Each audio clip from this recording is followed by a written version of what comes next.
People always ask me if I believe in miracles.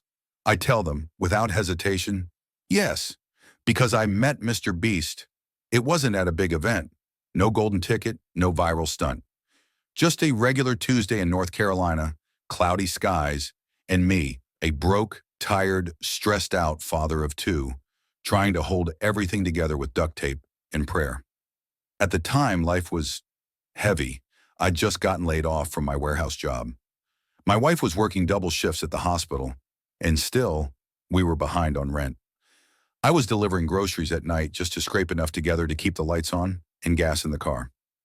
The worst part? My kids had stopped asking for things. No more toy requests, no more, "Can we get ice cream?" They just adapted to the struggle. That kind of quiet breaks a father. Anyway, on this particular Tuesday, I took my 7-year-old son, Eli, to the park. He'd had a rough week at school. I just wanted him to run around and feel like a kid again. And then it happened. We were walking near the fountain when I saw a group of people with cameras. A tall guy in a hoodie was handing something to a random man. I think it was a wad of cash. At first I thought it was some TikTok prank, but then my son grabbed my sleeve and whispered, eyes wide, "Dad, that's Mr. Beast." I blinked. No way. The Mr. Beast? Jimmy Donaldson? The man who gives away islands and builds wells in Africa? I laughed it off, but then he turned around. And yeah, it was him. I didn't want to be that guy, running up and begging for a handout. But Eli couldn't hold it in. He just shouted, "MRBEAST, we watch you every day." The whole crew turned. Jimmy smiled. And then, I'll never forget this. He walked straight toward us. He knelt down, gave my son a high five, and said, "You got a cool dad for bringing you here today." I must have looked like I'd seen a ghost. I stammered something dumb like, "Hey, we really appreciate what you do, man. You inspire people." And he just nodded, like he'd heard it 1,000 times, but it still mattered. Then he asked me something strange. "Hey, how's life going for you guys?" I didn't lie. I didn't give him the fake smile. I just sighed and said, "Honestly, it's been rough.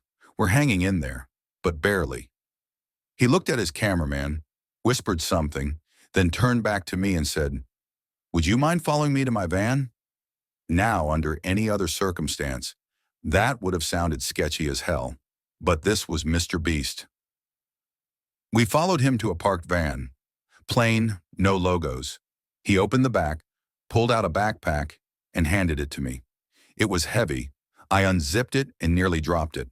Stacks of cash, envelopes, gift cards, a handwritten note that said, "You deserve a fresh start." I literally couldn't breathe.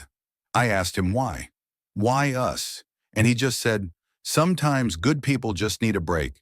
You don't have to go viral. You don't have to be famous. You just have to keep trying." Then he looked at my son and added, "Also, you've got a great smile. That's worth investing in." We hugged. My son cried. I cried. Even his camera guy looked like he was holding back tears. That money changed our lives.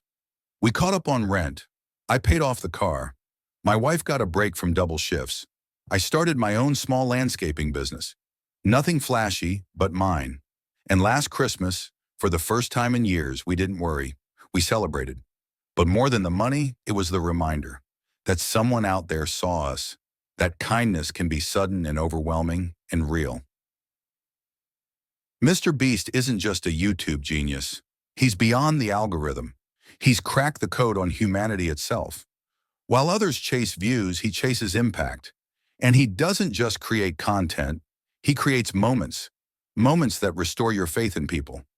So yeah, I believe in miracles, because I met one, and his name was Mr. Beast. So let me know in the comments on what your opinion on Mr. Beast is, or is he helping the need in people? If you believe so, comment, "I love Mr. Beast."